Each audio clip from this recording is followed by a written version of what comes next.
El sur es el nuevo norte. Eso es lo que le dice Favalli a Juan Salvo cuando le explica las anomalías magnéticas que estuvo registrando en la serie del Eternauta, aunque justamente en la serie la causa es meramente, o pareciera ser, la invasión extraterrestre. Esto ha pasado muchas veces a lo largo de la historia del planeta y pareciera ser que es bastante común. A este fenómeno en el que se invierten los polos, es decir, estando el polo magnético del norte pasa al sur, se lo conoce como inversión magnética. Es algo que se ha dado varias veces a lo largo de la historia del planeta, pero no ocurre de la noche a la mañana ni en un par de días, como sucede en la serie, sino que es un proceso que lleva miles y miles de años y que previamente a la inversión hay un descenso de la fuerza magnética del campo magnético porque hay una desregularización de este y luego se produce, al querer estabilizarse de nuevo, el cambio de polaridad. Para dar una idea, ocurrieron más o menos 183 inversiones magnéticas en los últimos 83 millones de años.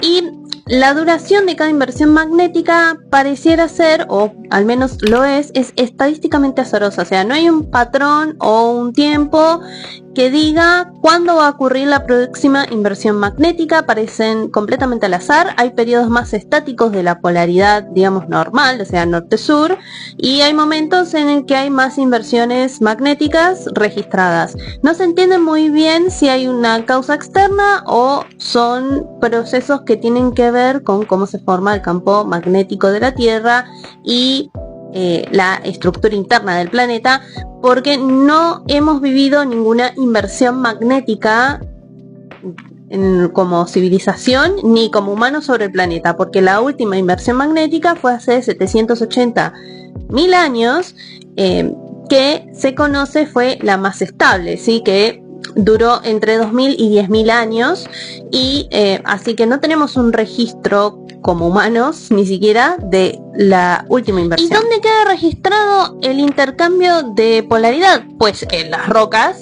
Hay rocas, justamente, principalmente las rocas volcánicas, que el magma está cargado por una cantidad de minerales particulares que tienen gran cantidad de hierro. Uno de los más conocidos es la magnetita, que como su nombre lo dice, justamente responde a campos magnéticos de la Tierra, de manera tal que cuando el flujo volcánico se deposita, los minerales se alinean en dirección al polo magnético de la Tierra y una vez que se enfrían quedan en esa posición. A eso se le llama magnetización remanente.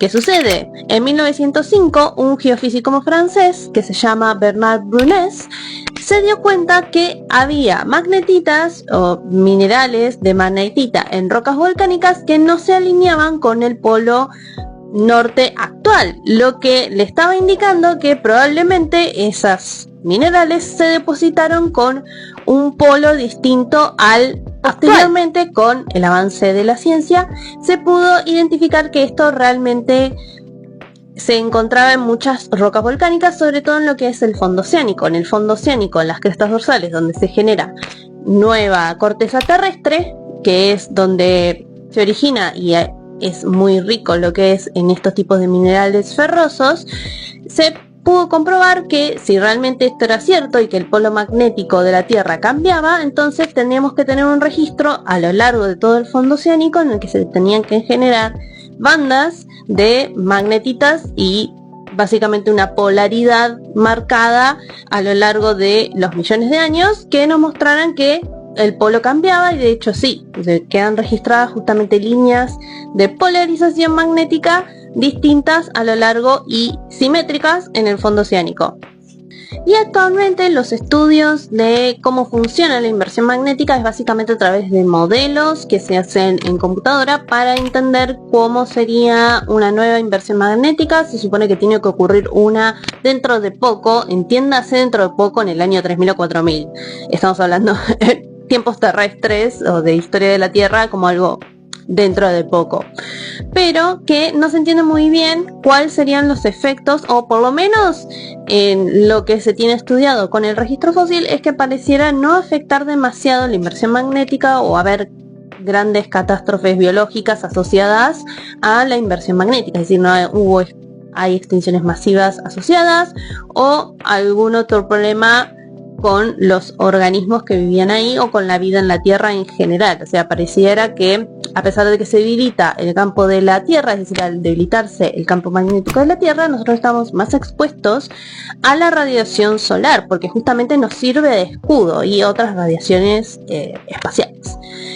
Nosotros estamos protegidos por ese escudo, pero puede suceder que al debilitarse el campo estemos más expuestos a ello, pero pareciera que no hay ninguna consecuencia para la vida en la Tierra, o al menos a grandes rasgos no lo habría. Bien, lo que sí sucedería es que nuestro mundo tecnológico empieza a fallar. Justamente, como dije, en el caso de una inversión magnética, el campo magnético de la Tierra se ve debilitado, eso hace que estamos más expuestos a la radiación solar y a la radiación cósmica, y eso afecta básicamente a todos los sistemas tecnológicos que tenemos actualmente, sobre todo lo que es tecnología satelital y radiocomunicaciones, es decir, no funcionaría.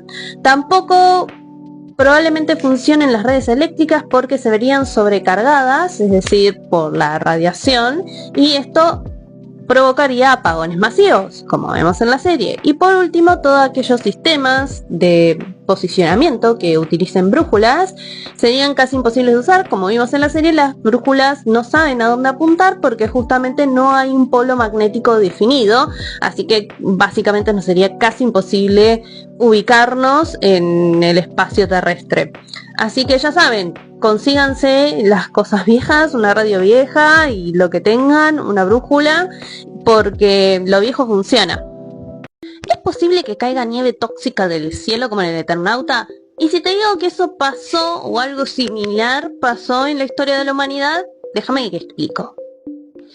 Obviamente que caiga una sustancia tóxica del cielo no es un evento natural, sin embargo sí puede darse que por causas de algún accidente nuclear o una bomba atómica caigan sustancias radioactivas tóxicas para el humano o el medio ambiente, y ha sucedido un par de veces en la historia, pero me quiero enfocar en un caso en particular.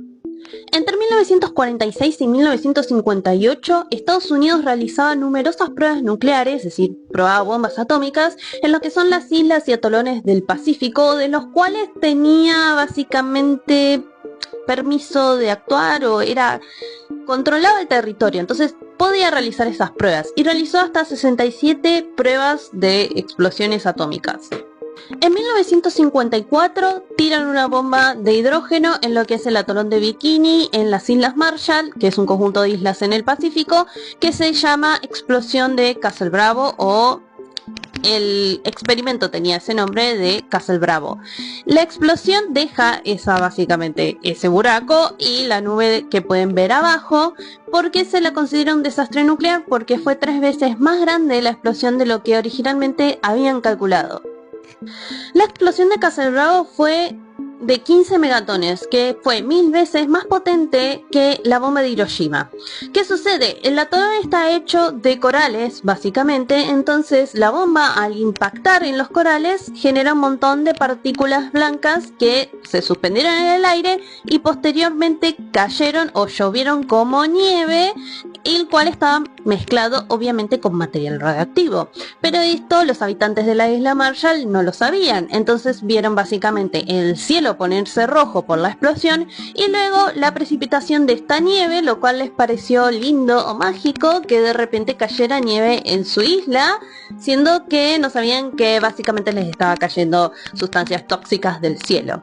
Obviamente les trajo consecuencias porque hubo muchos envenenamientos por radiación y consecuentemente tuvieron problemas de salud.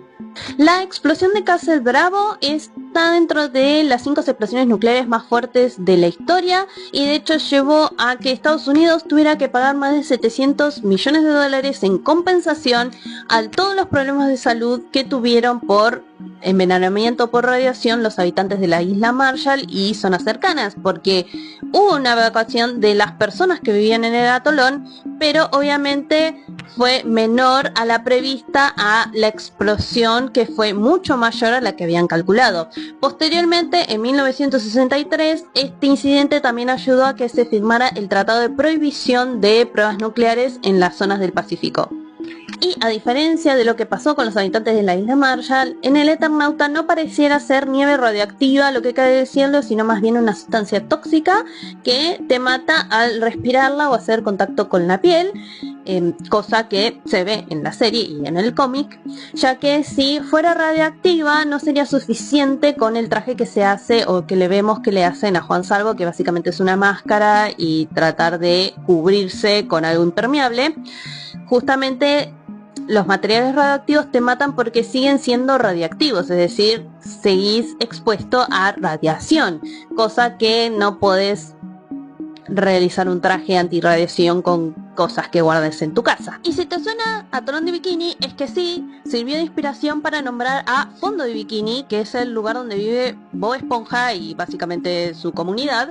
Y de hecho le han preguntado al creador del programa si realmente en realidad Bob Esponja y los demás organismos que viven ahí eran básicamente consecuencia o eran mutaciones generadas por las pruebas nucleares que habían sucedido en el atolón de Bikini. El creador dijo que no, solo había agarrado el nombre porque le pareció simpático, pero que nada tiene que ver. Y sí, acabo de conectar 2 horas de ficción que parecían que nada tienen que ver, el Eternauta con Bob Esponja. A veces los puntos de conexión a los que uno lleva son increíbles. De hecho, también tienen en común que los creadores de ambas obras son científicos.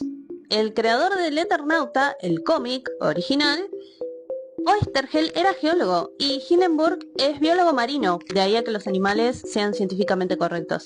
No, increíble la cantidad de información que te llevas de este video, impresionante.